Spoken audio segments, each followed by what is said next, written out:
All right. Welcome back to Redneck Rantings. It is Sunday, April the 7th, 2019. We got us a brand new rant.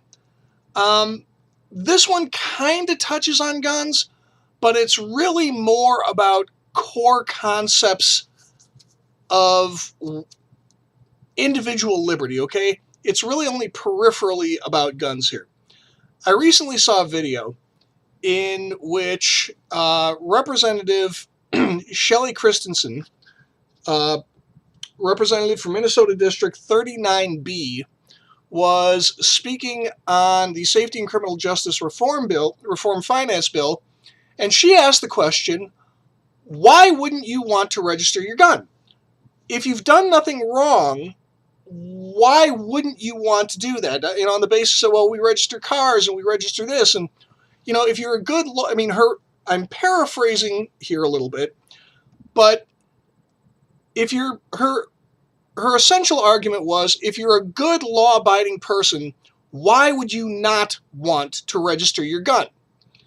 Now, gun registration is a major thorn in the side of pro-gun people for some what I believe are very self-evident reasons, and I can do a video about that, and I may touch on it in this conversation. However, I want to speak to her question of, if you've done nothing wrong, why would you not want your gun registered? This really sounds an awful lot like, if you've done nothing wrong, why? Let's expand on this for a second. Okay, this woman is asking, if you're not a bad person, why wouldn't you want to give up your privacy? Okay? It's none of the government's goddamn business if I own a gun. It's none of the government's business if you watching this right now own a hammer, which is a device, like I mentioned in another video, that has been used to kill more people than rifles. It's none of the government's business if you own a car, as long as you're not driving it unlicensed out on the streets. This comes down to personal privacy. And when politicians start saying things like, if you've done nothing wrong, and then ask why you wouldn't be willing to give up certain basic rights to privacy and just certain basic rights in general, that is when people need to start being very afraid. Let's expound on this. Let's take this a different route. If a person has done nothing wrong, why do they need to require the police to present a warrant before coming into their home and having a look around? There are countries in this world, Japan in particular, the local cops can just come in anytime, day or not, just show up unannounced. Hi there, we're here to just have a quick look around, make sure everything's okay, and it's perfectly within the law, and the citizens have no say. They have no legal resource. They can't refuse entry. So, by her logic, if you've done nothing wrong, why wouldn't you let the police just come in and look around and make sure everything's okay? You're a good person, right? You don't have drugs or dead bodies or stolen property laying around. Why would you need to hide behind a warrant if you've done nothing wrong? Why do you need the Fifth Amendment? Why do you need the right to not self-incriminate? Only people who have something incriminating need to not self-incriminate. If you've done nothing wrong, why do you need legal counsel? Only guilty people need lawyers. An innocent person can just say, hey, you know what? The truth will out. I've done nothing wrong. I'm innocent. I got nothing to worry about. All right? That is what is at the core of this. This is not necessarily at its basis about firearms. This is about government intrusion, the government erosion of our individual autonomy, our assumption of innocence, treating people like we've done nothing wrong until we've done something wrong. This is saying, well, you know what? if you want to stand up for yourself and say, no, I'm a free citizen, I haven't committed any crimes, it's none of your business what I'm doing behind closed doors, then suddenly we're the bad guys, okay?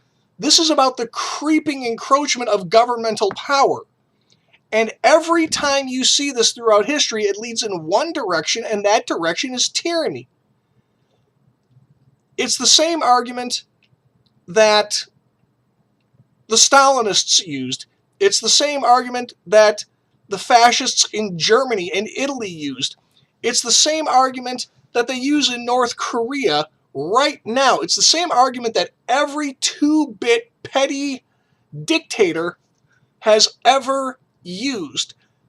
If you want the government to butt its nose out of your life, you must have something to hide. And if you have something to hide, clearly you're a bad person. You've got something going on that we need to know about, and we're going to use that as an excuse to kick down your door. Now, I'm not saying that the government, that the Democrats are going to be setting up, jackbooted goon squads in the next 10 minutes, and they're going to start crashing through people's windows like in something out of 1984. But I am saying that historically, everywhere in the world where this sort of thing has gotten the thin end of its wedge stuck in there, that has been the progression. And we are seeing it right now already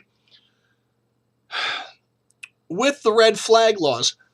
The cops are showing up and they are taking away people's property on the basis of really nothing. Well, I'm concerned about this individual. I know I've banged on about red flag laws, and I'm really trying not to get back on that horse again. And people are getting killed because it is an encroachment of their individual liberty, their individual privacy, and they're fighting back. All right? So, yes, this did surface as a result of a conversation about guns. The Democrats want universal firearm registry. They want to know where every gun in the country is at all times. Because, well, why wouldn't you want the government? Why wouldn't you be okay with the government knowing that? You're a good person. You're not going to use your guns to go and shoot up a school or take over an airport or take a bunch of hostages. You're a good person. You're just using your guns for target shooting and hunting and, God forbid, home defense. Don't have to be scared about the government knowing about that until you fucking do. Because in every case, when the government had a comprehensive list of where all the guns were in private hands, sooner or later, the government came along and took the guns. And once they took the guns, they took whatever liberties they wanted with the people. Okay? Again, Stalinist Russia, Germany, North Korea, Venezuela. The Venezuelans let their government say, you know what? We're going to take away your guns. And the Venezuelans went, you know what? That's okay. We don't really need them. And the next thing you know, they're living under a socialist dictatorship, and the ones who aren't starving to death are eating their house pets to keep alive. Any time the government starts playing that card, that should be a great big flare up in the sky that you need to start watching these sons of bitches, and you need to start digging in their heels. Okay? I understand that we all want to be safe. I understand that it's hard to take individual responsibility for our freedom, and that it's much easier and much more comforting to allow some larger entity to look out for us. Well, you know what? They only look out for you until they stop looking out for you. And the government does not care about you. The government is not your mother and father. They have no vested interest in your personal well-being. The government has a personal vested interest in one thing and one thing only, and that is retaining power. And it's a lot easier to seize excessive amounts of power and retain that power if you have stripped people not just of their firearms, though, you can ask any Native American, you can ask any African American from the Jim Crow South, from the Jim Crow era when it was illegal for blacks to own guns.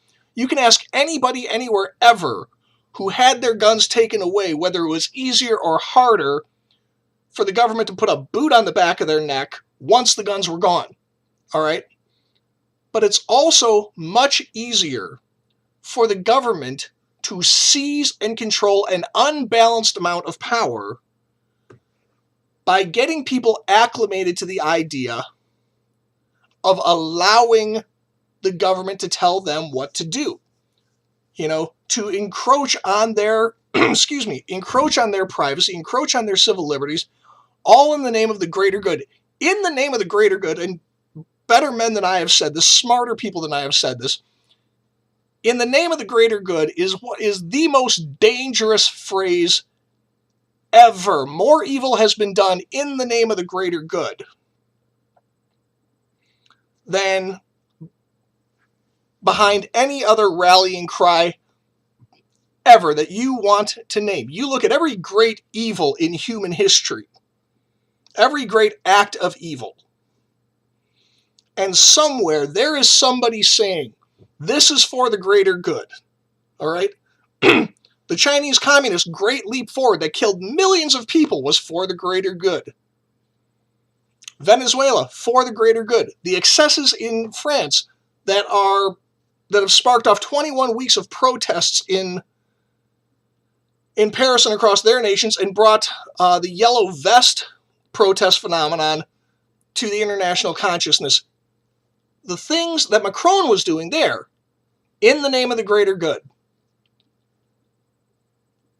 Politicians like to grab onto that because they know that the average person is fundamentally decent and really wants to do what they think of as the right thing. And if you appeal to their better nature, you can sucker them into giving up the power that is rightfully theirs. Ladies and gentlemen, we need to never lose sight of the fact that we are in a perpetual tug of war, okay? It's not class struggle, but it's a back and forth pull of the individuals on the ground, the working people, the truck drivers, the teachers, the shoe salesmen. We're the ones who really run the show in this country. The government works for us, and they keep on forgetting that because we permit them to do things like make laws and make more money than most of us. So you've got this constant back and forth, and they are constantly going to be trying to pull more rope out of our hands into their hands, and then hang on to it. Okay? And once they've got enough, they're going to metaphorically tie us all up, and the ones who get too uppity about it, they're going to string up. And if you doubt me, crack a history book or look anywhere in the world right now where this shit's already going on. All right? That's all I have to say for now. If the government is appealing to the greater good, and if you're a good person, why wouldn't you give up the following? Whatever it is, whether it's your guns, your right to speak your mind on the internet, your right to say no to the cops when they ask if they can just come in and look around without a warrant, whatever it is, that is when you must, if you are going to remain a free citizen and not just be a subject, be a serf with, a nicer hut, that's when you need to dig in your heels and say, no, I'm not going to go along with this. You work for me. Remember it. I'm going to fight you on this.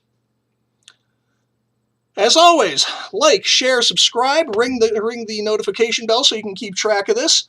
Again, if there's anything that you would like me to go off about, any particular axe you've got to grind, by all means, mention it in the comments section. And I'll see you next time. And remember, that was Representative Shelly Christensen of Minnesota District 39B who said this. All right?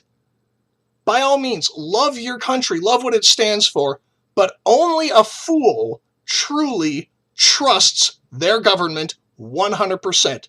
Good night.